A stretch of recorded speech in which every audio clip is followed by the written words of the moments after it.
This is a creative world. We are all in it together. We are not competitors. We are in it together to support designers. We're competitors for our women, but we're not competitors to support designers. They need us and we need them. Welcome to If Jewels Could Talk. I'm Carol Woolton, the voice of jewellery, an author, broadcaster, and the woman who initiated the role of jewellery editor at magazines like Tatler and British Vogue. This is a podcast for everyone, for people who do like jewellery, for people who don't realise they like jewellery, and anyone intrigued by fascinating facts, new ideas, and forgotten histories. So please join me as I tell sparkly tales, meeting all sorts of people, delving into 4 centuries of jewellery culture, and investigate what's happening now.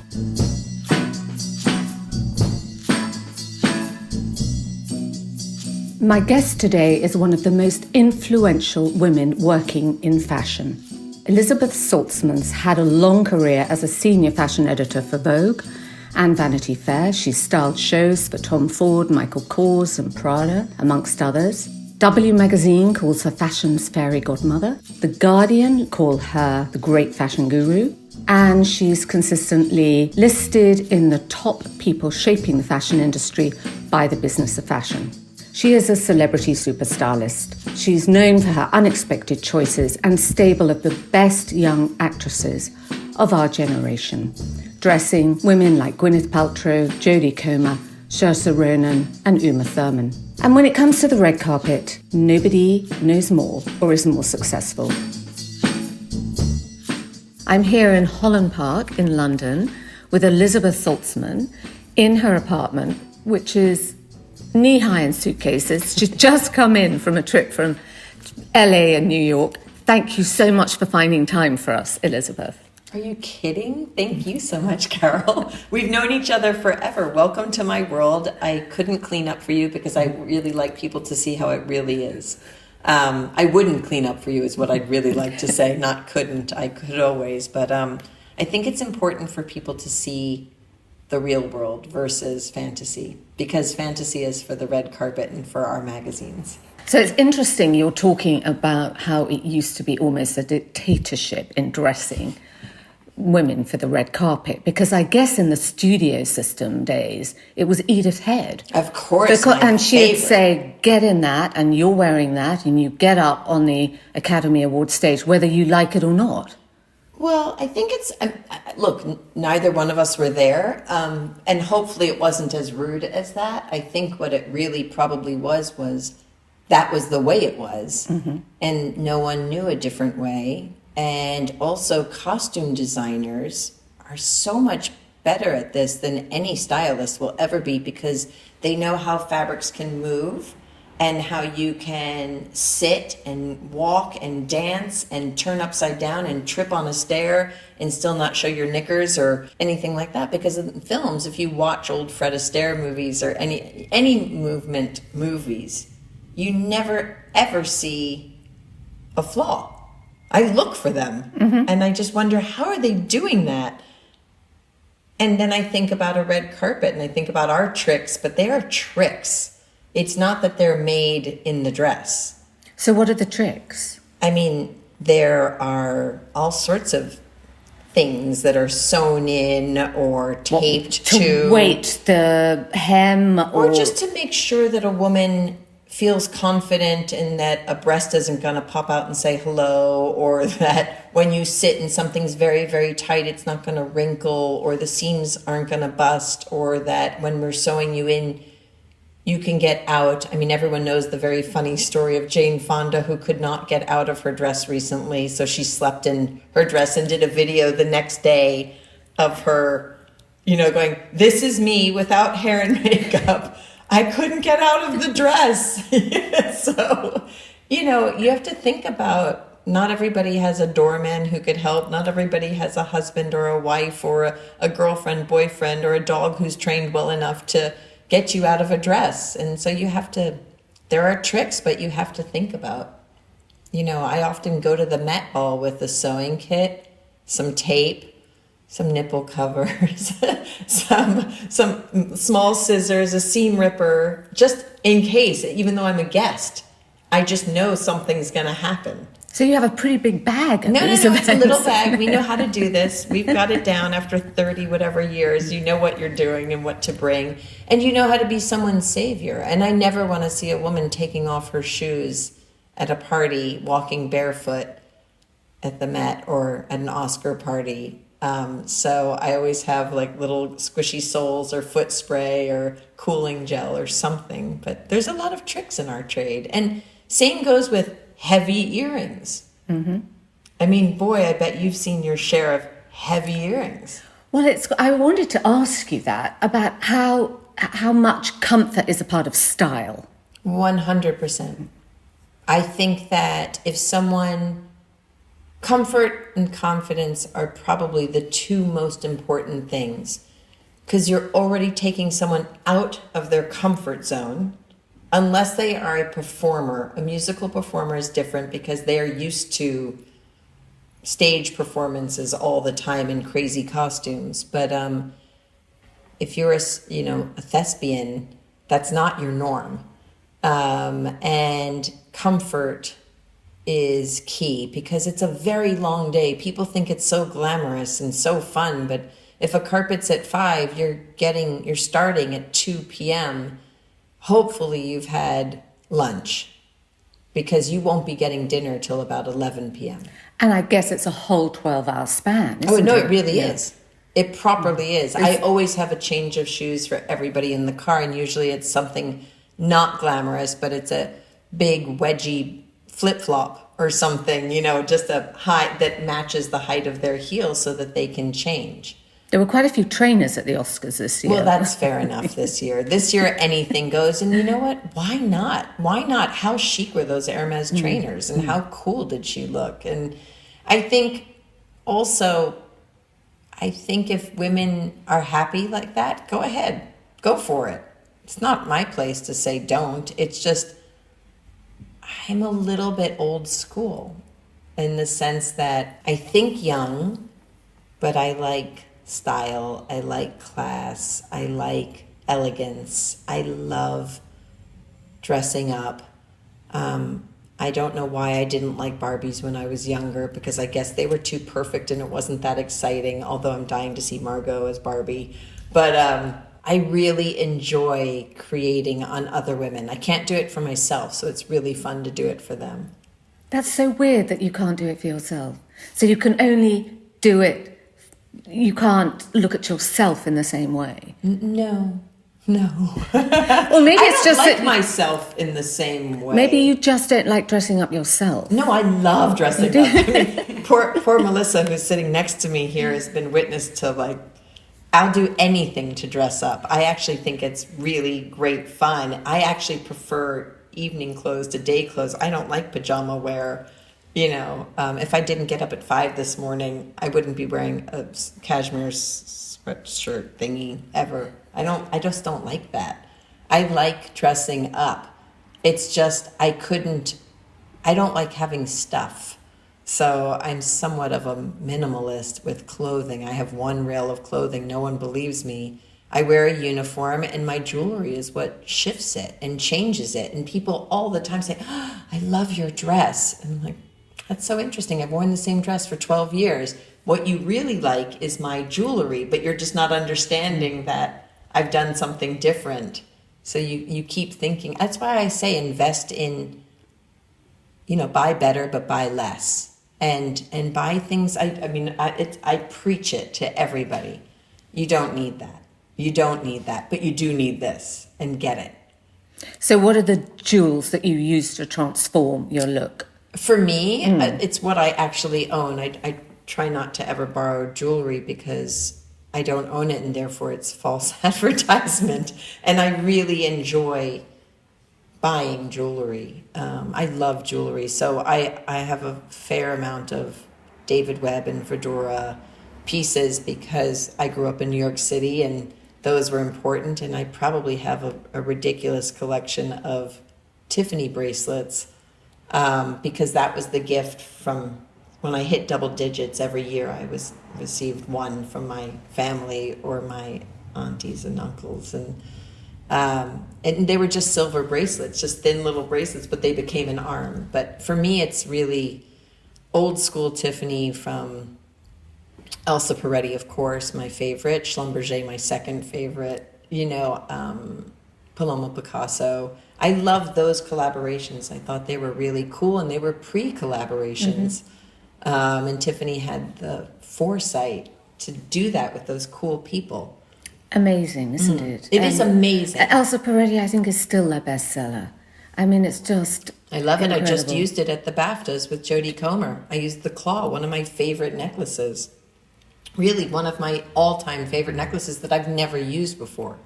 So and it still looks modern. She actually looked thoroughly modern. And that was the idea, and she was comfortable, and the whole idea was comfort. She was in a Gabriella Hearst racer back blue satin top and matching, trousers, Roger Vivier shoes, and just the claw. And it was so cool. And it was, I've been paying a tribute to Elsa, obviously, since she passed away. But even for her 50th anniversary, I just thought, oh, this is important. It's quite common, isn't it, for people in fashion to have a bit of a uniform? I think it's ease, because we don't have the time. We didn't have the time.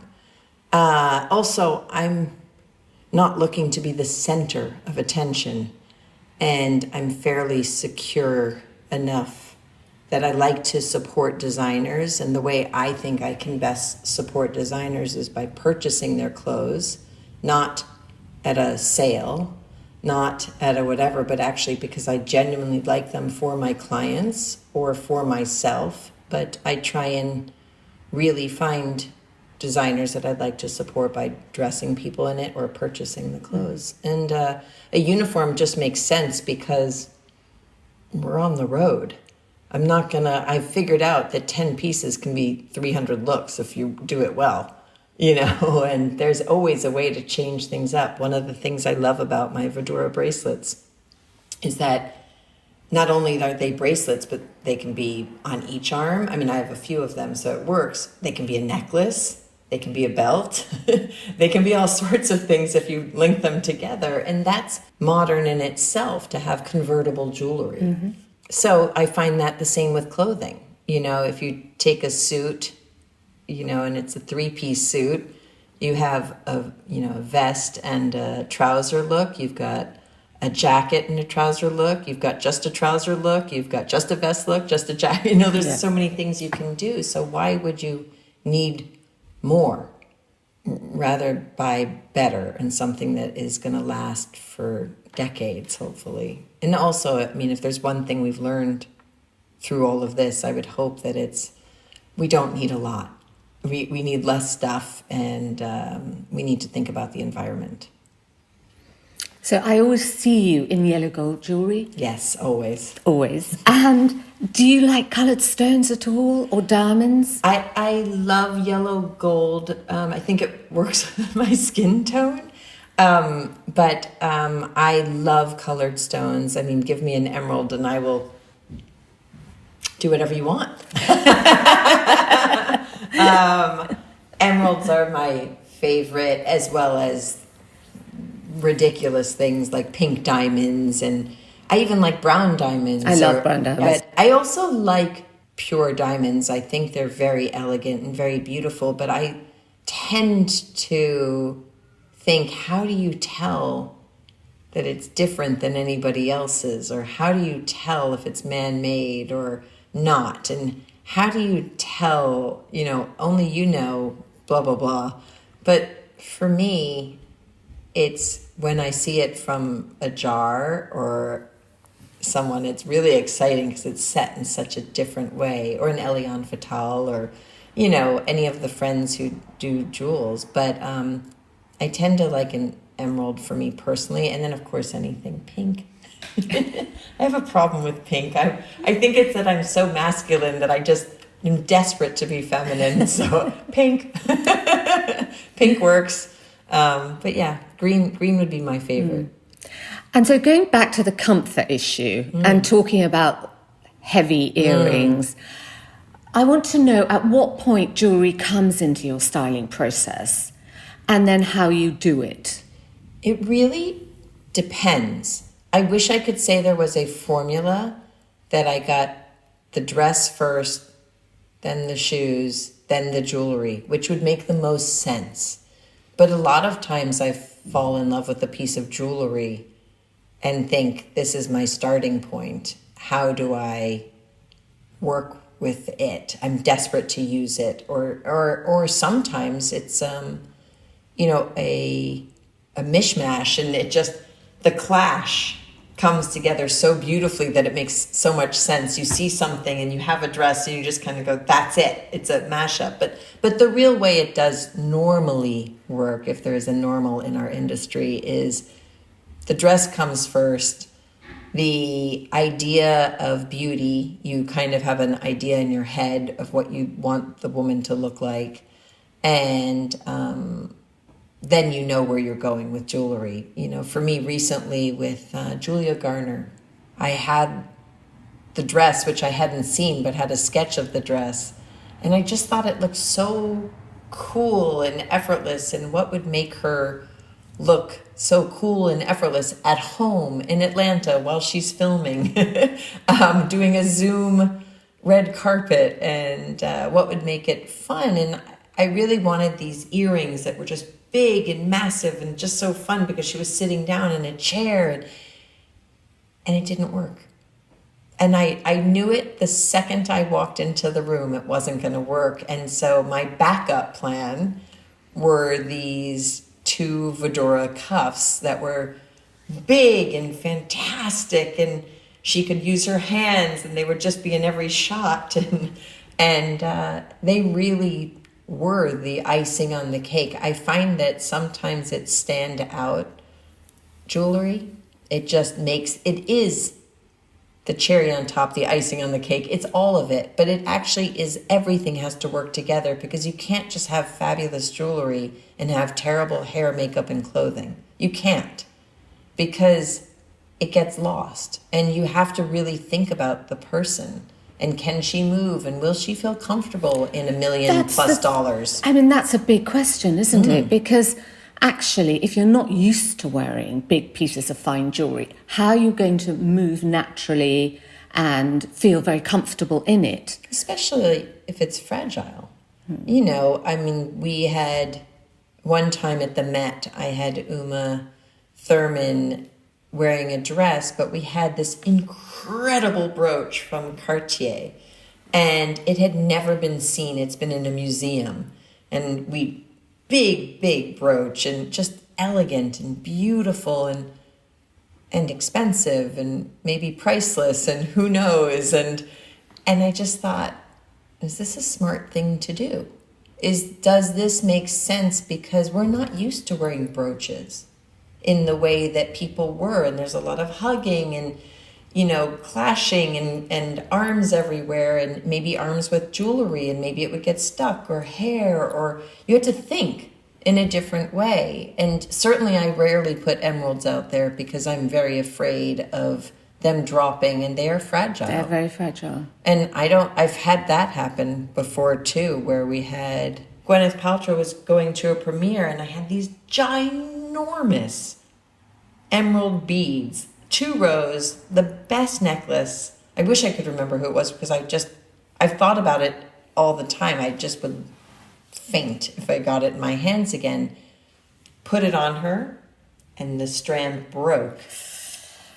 And as much as there's knots in between, one fell down, and that millisecond that it took to drop to the floor, I felt like I'd watched a movie. I'd seen me go to jail. I saw me passing out. I saw it shattering. Yes. I saw everything. And it ended up being fine because it was on a carpet, and it was completely fine that it happened. But we couldn't, I didn't know what to do. And I literally snipped off the other side of the necklace. So she just wore the one strand. But it was scary. It's a scary moment. And also for them, it's a lot of pressure to find yourself wearing a couple of $1 million worth of jewelry sometimes. Maybe it's just something that's $20,000, that's still out of their ballpark. And it's not theirs, and they're aware of it. And so I just say, enjoy it. Treat it like it's your own. And I always say, if you had a grandmother that you love, treat it like it's hers and she gave it to you, and you're never going to see her again. So it becomes part of them, Yes. part of their costume, Yeah. and they walk with confidence. Absolutely. And I think it's how you speak with someone. You don't go, oh my gosh, be careful. Now don't. No, you never say that. What you say is, enjoy yourself. You look spectacular. Please don't worry about a thing. We've got you covered. I've got insurance. Enjoy. Because it's a once in a lifetime opportunity to handle, see, wear something like that. For instance, like the Cartier brooch. Yes, and it's really fun. And Cartier was waiting for the right moment as well. You know, and that's what's exciting, is when the world connects and things are great, or something happens to be in town when you happen to be in town, or there's not a jewelry show going on at the same time as an award show, which is always the bane of, you know, we get to see something and then we never get our hands on it. That makes me crazy. But of course it goes to, you know, sales are number one, red carpet's number two. And I respect that, but I hate it when I've seen it and then I can't have it. It makes me seethe. Can you remember, Elizabeth, a piece of jewellery that struck you so much that you've actually created a look around it? Absolutely. I will remember, I mean, this is a while ago, but it's the most disappointed I've been not to use a piece of jewelry that I fell for by this designer, Anna Hu. And she just made this necklace. It's vivid in my head. It just went, it was a waterfall, a cascade, all the way down the rib cage, all the way through the breastplate. It was just the most beautiful piece of jewelry, and I never got a moment to use it. And I'd made a dress around it and everything for Gwyneth Paltrow, because Gwyneth wore Anna Hu with the white Tom Ford for the Oscars, and it was just so fun and so cool and so different for me, because it wasn't what we were used to. It wasn't Harry Winston. It wasn't Tiffany. It wasn't Van Cleef. You know, it was Anna Hu, not WHO, you know. and people really stopped and asked me how I'd whatever. And it was thanks to her PR, you know, who is fabulous, who just contacted me.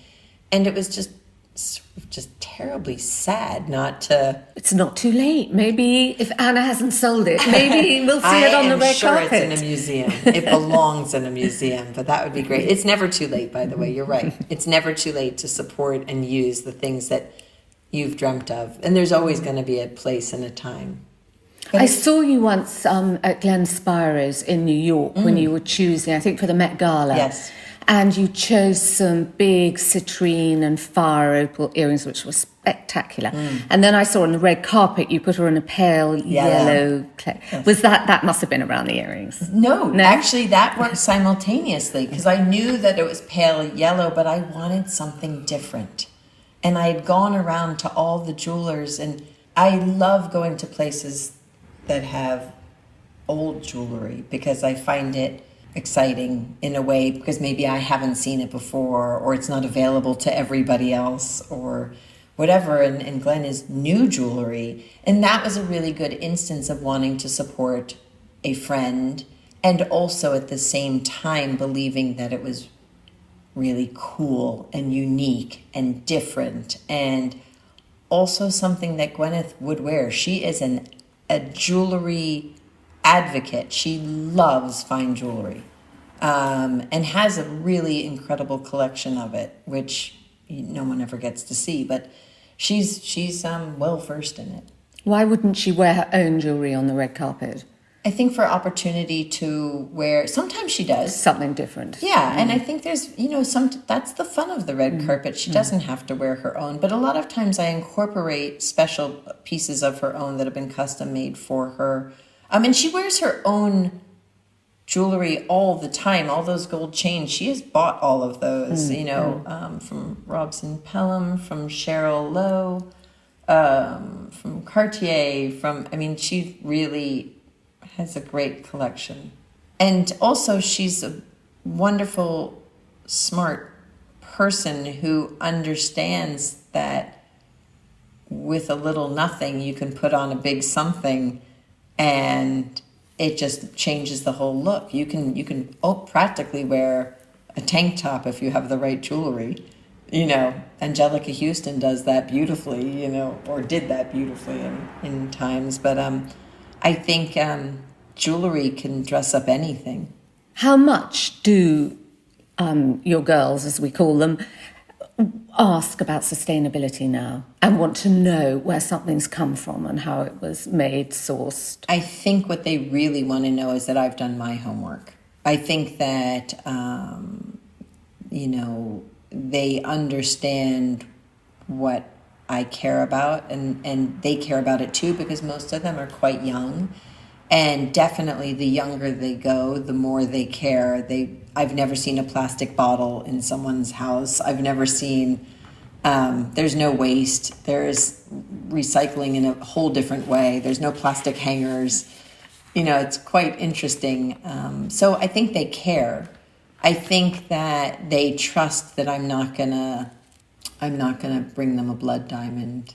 But, you know, again, I don't always know. I trust in the jewelers to tell me the truth. You know, not everything is fully traceable. And that's a place that I have to get to in my head to make sure that I try and use fully traceable. Mm-hmm. Because old pieces certainly are not fully traceable. But they're sustainable in the way you're using something that... Sure. But I can't say where they've come from, and you never know what's going to come out. I mean, look at the change we've had in the past 16 months. I mean, things that were never wrong to say or to do or to whatever are very wrong to say and to do. And thank goodness that this has all come out. But I mean, in the same way that we're going to discover much...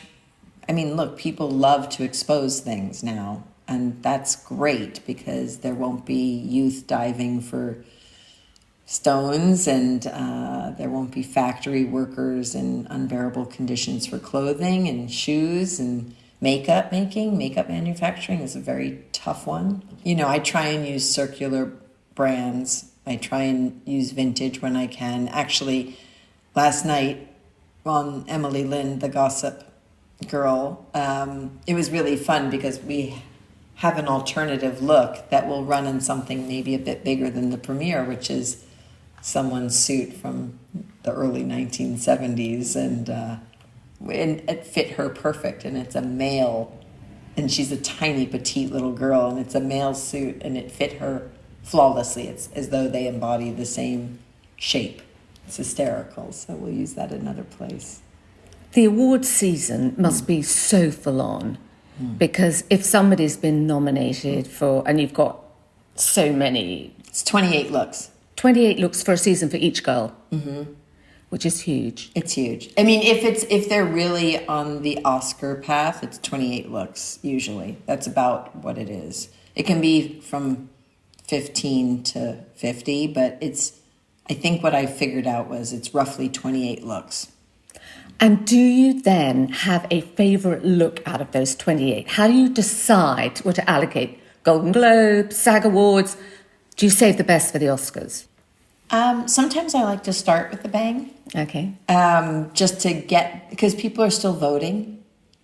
So you have to remember that's quite tactical. You have to remember that you're part of the conversation. They're part of the conversation. So you're thinking about where you're feeding your information. You're thinking about where this is going. You're thinking about box office. If the movies, when movies were back in cinema, I guess they are now, but you're thinking about all sorts of things, not just, hey, chuck this on, all at the same time while making them think, hey, chuck this on. She just whipped something up or she just has it. They don't see the planning. Actually, Melissa and me and my team, we sort of make a map we make a plan. It's no different. Because I was so well trained at a magazine, you understand what's for what month and what's for the front of book and what's for the back of book and what's the cover and what's the big well story. And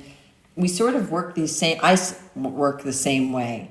It doesn't mean that things work out perfectly. It doesn't mean that things don't get flip-flopped or the weather hasn't changed and suddenly it's 106 degrees in America when it's normally 69 degrees and you have to think differently. Or it's pouring rain at the BAFTAs and therefore your dress can't be a color at the bottom because the rain will soak up and the water will soak up and you will have a disaster and the designer won't be happy and they'll get bad press. And so there's a lot to think about at different times. And you just have to be nimble and willing to change and be flexible and never let anyone else see you stress. Hide it well. Go in the closet and eat a cake. And I guess it's hard to some of the new collections. You're all vying, really, as stylists to get particular looks. Sure, but I mean, there's plenty of designers out there. There's plenty of jewelers, plenty of shoe designers, plenty of talent out there to support. There's always something to support. And sometimes someone might not love what you had planned, and sometimes a publicist might put the kibosh on it, or sometimes someone becomes the face of a brand halfway through and your whole plan has changed. But what I really won't ever do is waste money and time, other people's time. I'm very conscious of, I believe there's enough clothes out there that we don't need to make for something. I think we can find existing clothing. It doesn't mean we don't alter it and work with it or embellish it more or come up with a way to work with it. But only if a house is interested in custom making, that's their choice. I try not to custom make because I want the brands to be able to sell clothing. You know, I want it to, if you think about Gwyneth Paltrow's, probably one of her most famous looks is the white cape Tom Ford dress. One of my favorite. With the Anna Hu cuff. Yes. I think it still sells today. Really? I mean, that was so long ago, and people are still making knockoffs of it or doing it. But what I loved about that is it was readily available in stores, in red, immediately, and then in white or whatever people wanted. But I loved the fact that it could bring sales to a brand. I think that's exciting. Same with jewelry, same with shoes, same with a handbag. I rarely see a handbag on my carpet because I think that makes women look... And you've got it all covered. It's in your bag. They don't need It's usually one. in my bag, but I'm not going to the award shows with them. But they usually have an agent and they don't need anything. All they need is their, lipstick, their face powder, and their room key, and the cell phone, perhaps. On magazines, when we do big shoots, we call in so much staff, and we often do make choices on the day. Do you, for instance, styling that particular look, do you call in a whole load of cuffs? No. And then choose? You just pick one? I try, and I am not a hoarder. I am an absolute editor. And I really work hard to have less than 4 or 5 choices max.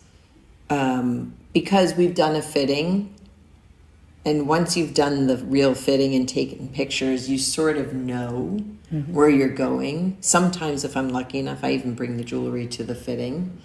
Because then I can really edit it down, because that's no hair and makeup. And with hair and makeup, things radically change and colors change. If you decide to do a wonderful palette,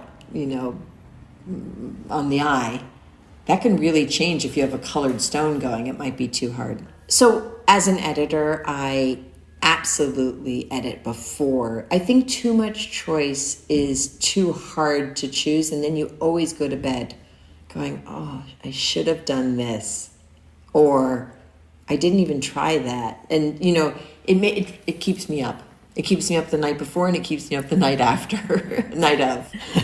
So a lot of people listening will want to know how you got to this place, Elizabeth.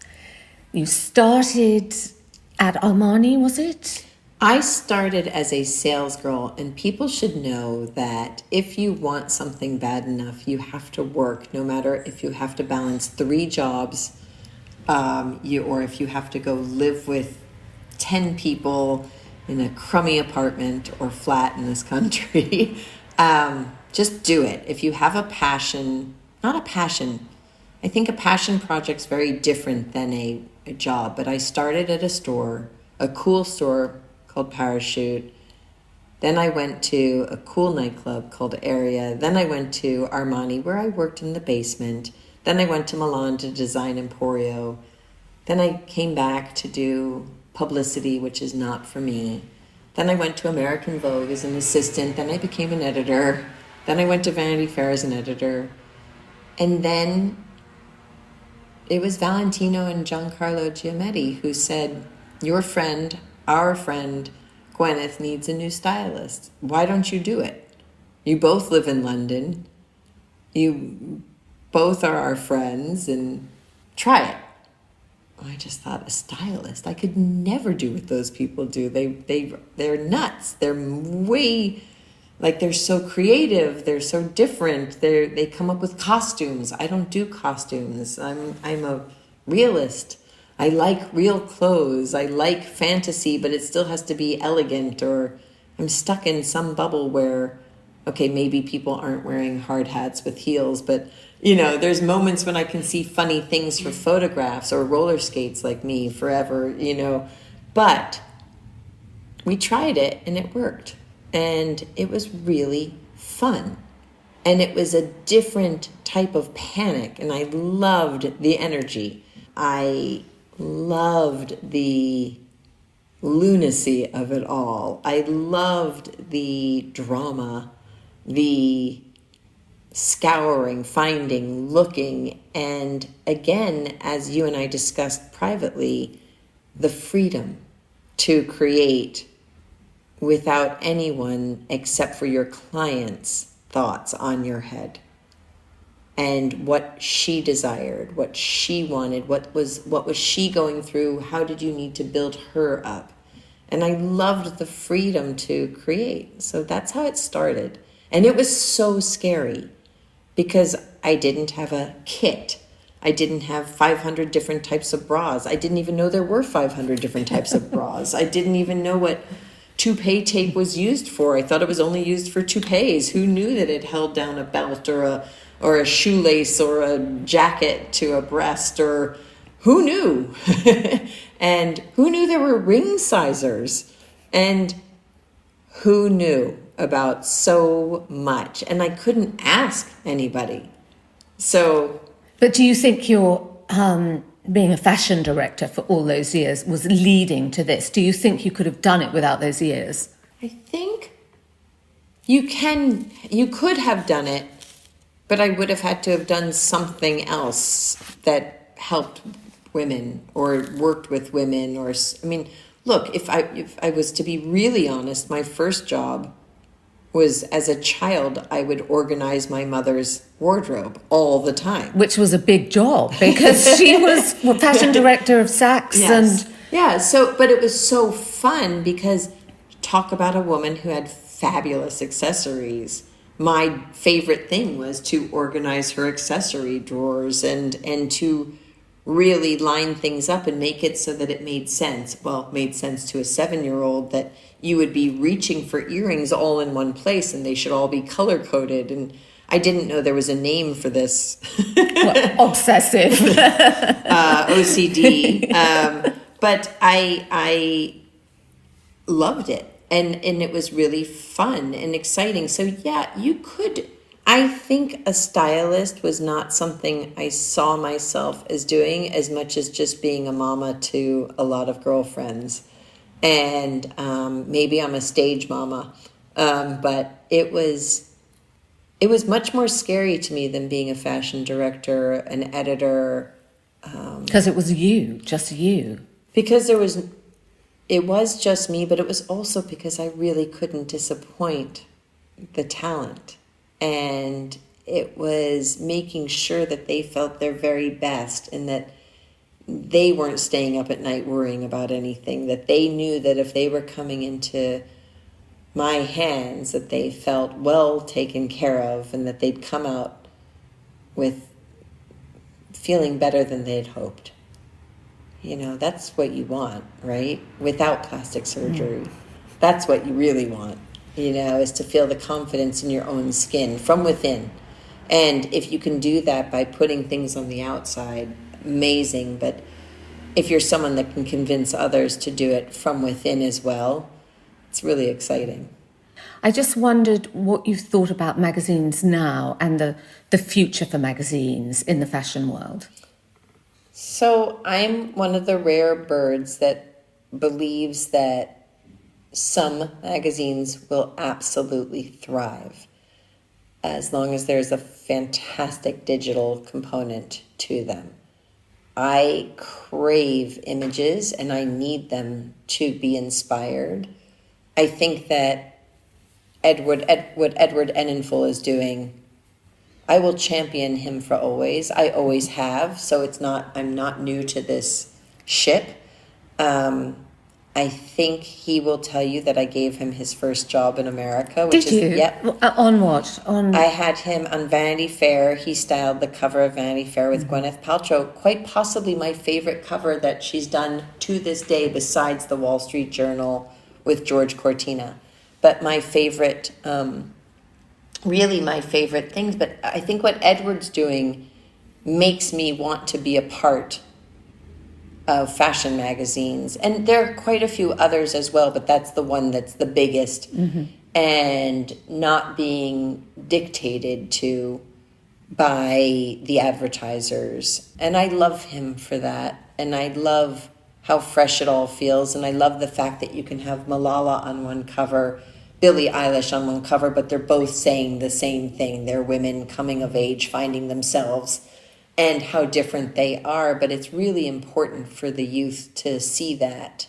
And he loves jewellery. Yes. We love Edward because he loves jewellery. And actually very early on when he came to British Vogue, and I was calling in some things for one of his shoots, and I was trying to do an edit for him. And the message came back, Carol, why can't I have it all? He just wanted all the jewellery. Great. But I think that that's important, because also if you look at Edward, if you look at Carlene Surf, if you look at so many of these brilliant stylists, more is great. It's just showing you that you can wear more, but it's also saying you don't have to. It's just an option. And as I keep saying, more isn't always better, but it's just fun in a magazine to see it and have it happen and be glamorous. And be glamorous and elegant. I like elegance. I really love elegance. And sometimes that could just be a white shirt and a pair of trousers. Done. Hair pulled back, nothing.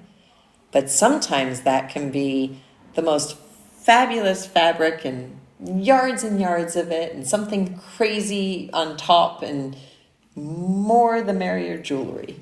You just never know. But I think it's exciting to see it all and try it all, because it's doable for all of us to be fresh-faced and not hide behind clothing or makeup and expose our realness now. But fantasy is really important. People need fantasy. It's escapism. We all need it. If you can't travel, what are you going to do? You have to watch films. You have to get your inspiration from somewhere. And maybe those films will be on YouTube, and maybe they'll be on Instagram, or maybe they'll be on TikTok. They're just mini edited films, but they're important, and they can inspire a collection, especially if you can't get to a museum or a ballet or an opera or in nature. If you can't get to nature, you're kind of screwed. What would be your top 3 tips to say to anybody listening who wanted to be a stylist? 3 top tips. Please know that you're working a 16-hour day, 7 days a week. Don't be afraid to try. Get your sleep when you can. Sleep on flights.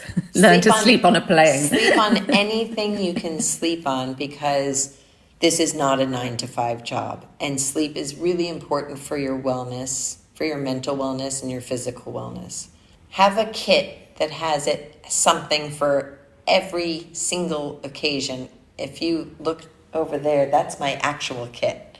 all of those suitcases. So there's one for bras, there's one for, jewelry mishaps, there's one for shoes. And okay, we're looking at about 10 very large red suitcases. Thank God for Renova.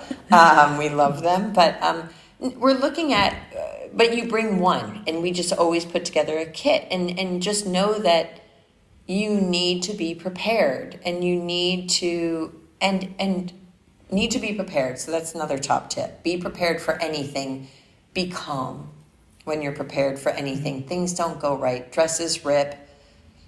Shoes break. Hose melt. Who knows what's going to happen? Things just go wrong. So what? The public doesn't know that. They don't know what you were planning. So work with it. Go with it. Do not panic. Remain calm. And then probably my third real tip is be kind. Be grateful. Say thank you and treat everybody equally. Because it's usually the lowest man on the totem pole who becomes the top man on the totem pole while you remain in your place the entire time. And how you treat others and at any point, whether they're the top or the underdog, is really important. Be thankful. That's great. Because I think also a lot of young jewelers find it hard when things are called in for red carpet events because they don't know where their piece is going. It might be there for a week. They don't know if it's going to be used. And I think when people are starting off in business, that's really hard, isn't it? It's very hard, but that means that you have to figure out who you do work with and who can trust you and who you see not just in moments of emergency, who you support when you have the time and who you support and how you can support them with your Instagram. And don't be afraid to post other people's work. If you love something or if you love something, a piece of jewelry, post it. If you love someone's look and another stylist has styled it. Today I was communicating with a stylist that I don't know, Claire, who just did the cover of British Vogue. Oh, it's with Margot Robbie. Yes. It's amazing. It's amazing, but I just wrote to her and said, bravo, and then I looked at her work on her Instagram and I said, and she doesn't realize that my studio was right in front of when she was doing this shoot in Los Angeles, and it was pouring rain, yet it looks like a very sunny shoot in the magazine, but it was pouring rain. And all I could think was, these poor fools shooting in the rain. I'm so happy it's not me. And I thought, should I walk out and say, do you need anything? Can I help? But they made the shoot look fantastic. And I think it's just don't give up and support everybody. Just react. Don't be shy. Don't be afraid to be humble. Have empathy. This is a creative world. We are all in it together. We are not competitors. We are in it together to support designers. We're competitors for our women, but we're not competitors to support designers. They need us and we need them. Now, would it be like asking a mother to choose between her children if I say, do you have one image in your head that you were particularly proud of? One look. You know something? I don't have one, and I get asked that question quite a bit because there were difficult moments when I'm more proud of times of getting someone in a heel or something they couldn't wear or feeling confident than I would be of when the masses reacted. Obviously, I like the iconic looks that will go down forever, like the Gwyneth Paltrow white Tom Ford look, because that changed fashion. And I understand that suddenly there were we came out with no frills, no feathers, no sequins, no glitter. We came out with a very simple, beautifully executed look, when I don't believe there had been many capes on the runway or carpet before, and we're still not done seeing them. So it's kind of cool to know that something changed. I think one of my favourite was Saoirse Ronan for the Oscars a couple of years ago. The pink? When Alessandra Michele had just done the first Gucci high jewellery collection. Uh-huh. And you put the little jewelled bee in her hair and you had the waterfall chandeliers and soft pinks and She looked incredible. I love that you love that. That was fun. I was in Paris, and they said they were opening up a high jewelry, and I was like, what? Like Gucci's doing high jewelry like that? And I was kind of excited. But I was kind of worried because I like certain jewelers. And I walked in and I thought, ooh, I'll never forget it. There was a green, whatever color you call that. It's almost like peridot, isn't Yeah, it? it was a peridot, actually. It was a peridot ring. And I almost bought it for myself had I had enough money, or, thought I could afford more at that moment.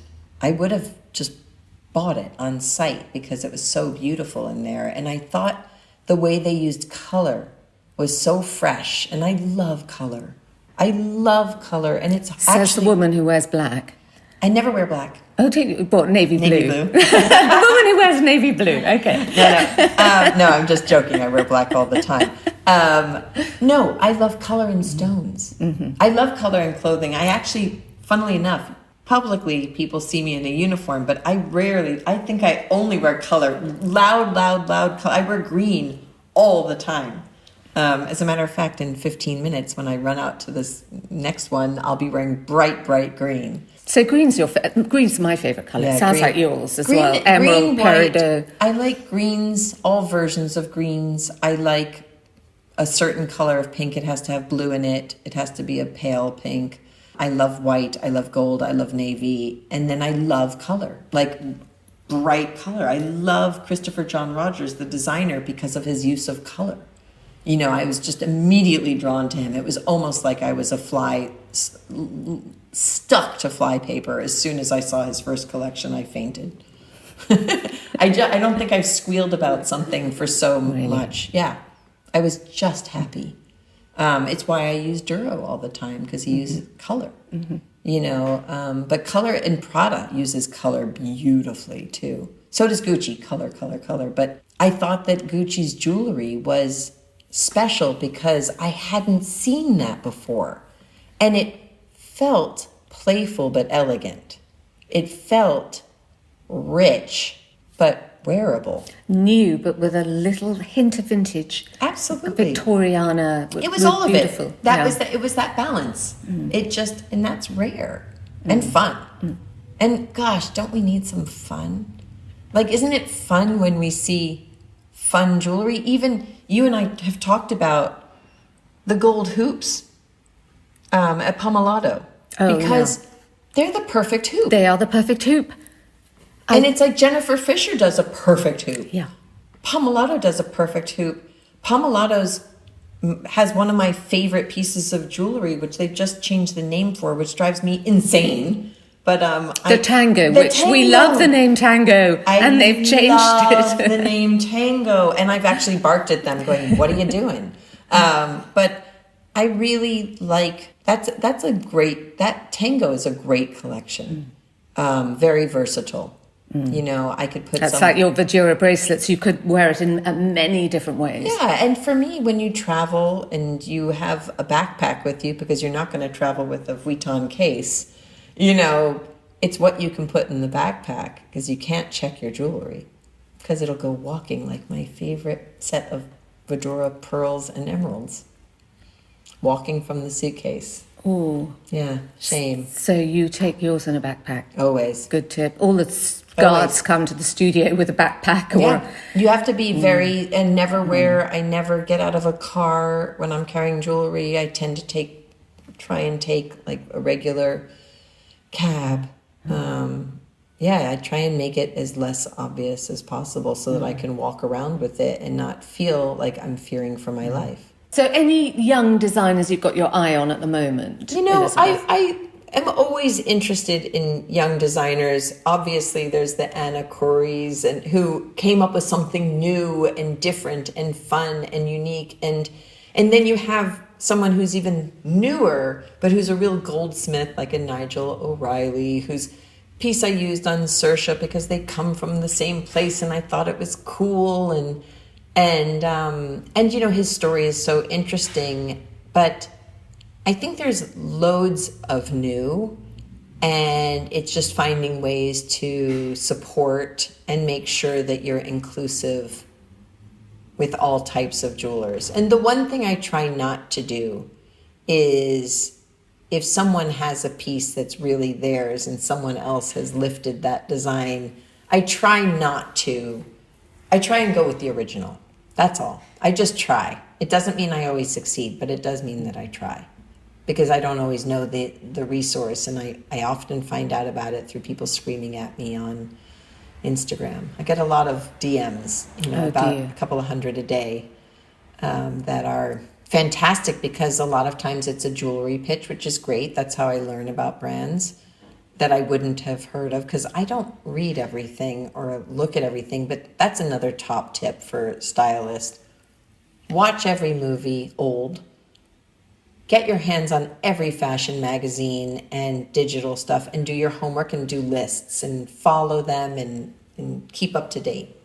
Because that's what my team does for me so well, because I couldn't do it by myself. It's too much. I can't. I just don't, there's not enough hours in the day for me to do it by myself. Although at times you just have to, do it by yourself, and that's okay too.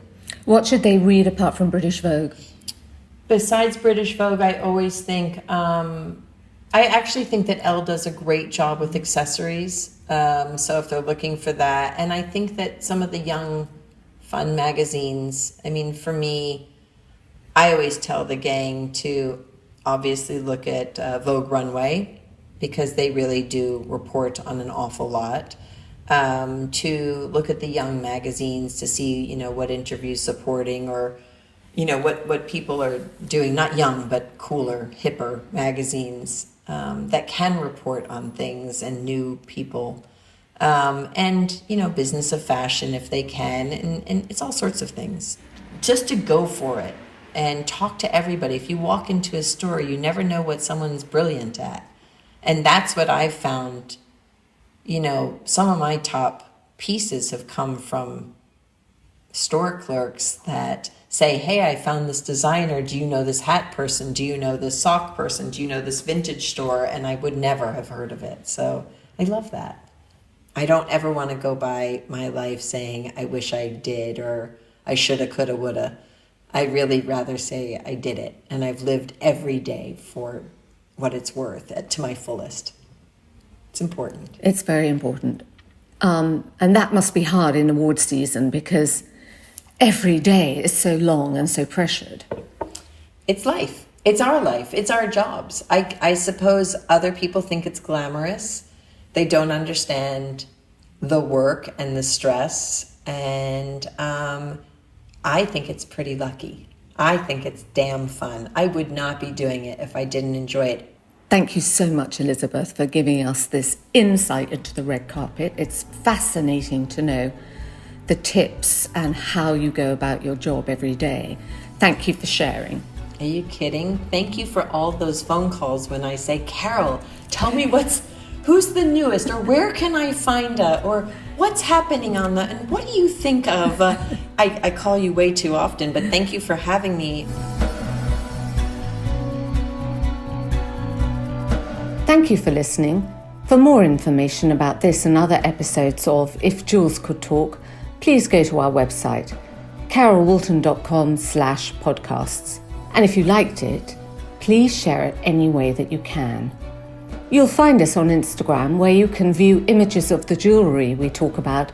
And please subscribe to the podcast feed on any of the usual platforms where you find your podcasts, where we'd love a rating and a comment. We're going to take a short break for the summer, and we'll be starting again the first week of September. So please join us then for the next Jeweled Nugget. We are the world's first podcast dedicated to jewellery. So spend the summer catching up with the first series if you haven't listened to them all. And don't forget to join us again in September, when so much is already booked for our second season, including some major Hollywood stars and one podcast that's so funny, it's like comedy stand-up with jewellery. So please join us then, first week of September. And in the meantime, we wish you a very happy and sparkly summer.